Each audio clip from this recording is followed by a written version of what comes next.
Et bonjour les amis, nous sommes dimanche, nous reprenons l'évangile de Luc, au chapitre 3 cette fois-ci, les versets 15, 16 et 21 et 22 pour parler du baptême du Seigneur, mais vu par Luc.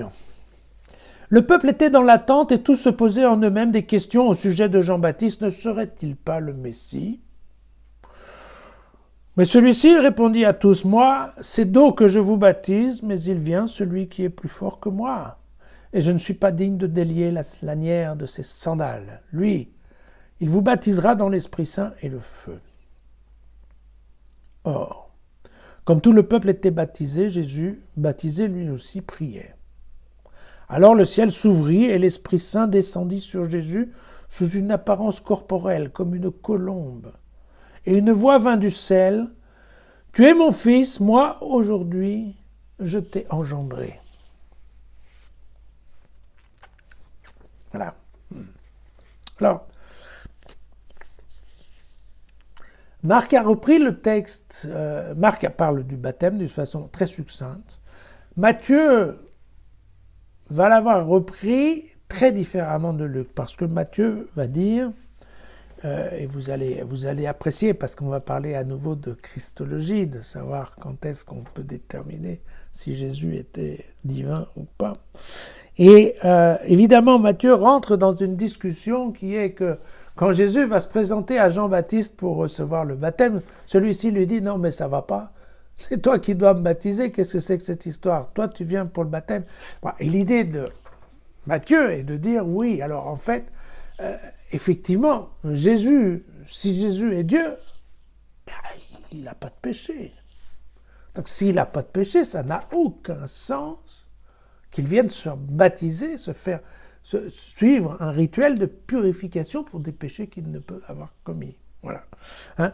Et évidemment, c'est compliqué, et tout de suite on rentre un peu dans le détail de dire « Ah oui, mais alors Jésus, déjà au moment, vous vous souvenez, cette fameuse christologie, à partir de quand on va décider que... » Et donc là, vous voyez que Matthieu est tombé un peu là-dedans, ce qui a été un peu plus difficile ensuite, parce que ensuite il a fallu rectifier le tir. Et Jésus lui dit, oui, mais bon, il faut faire la tradition parce que c'est marqué, ça a été programmé par Dieu. Bon, voilà. Luc, on ne rentre pas là-dedans. Mais, Luc, lui,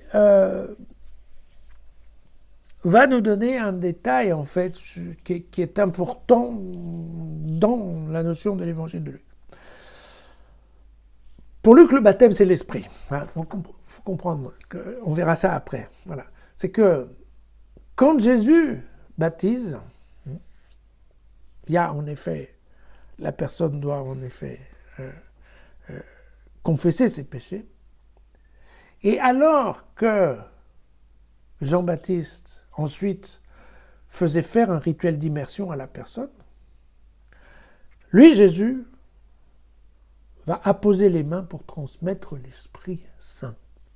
Voilà. Il faut bien comprendre que l'évangile de Luc, c'est aussi l'évangile de l'Esprit. Vous verrez, on va le voir tout le temps. Toutes les fois qu'il se passe quelque chose, une interaction entre Jésus, Dieu, l'Esprit Saint est là. L'Esprit est là.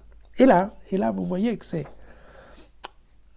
important, puisque dans ce baptême, eh bien, effectivement,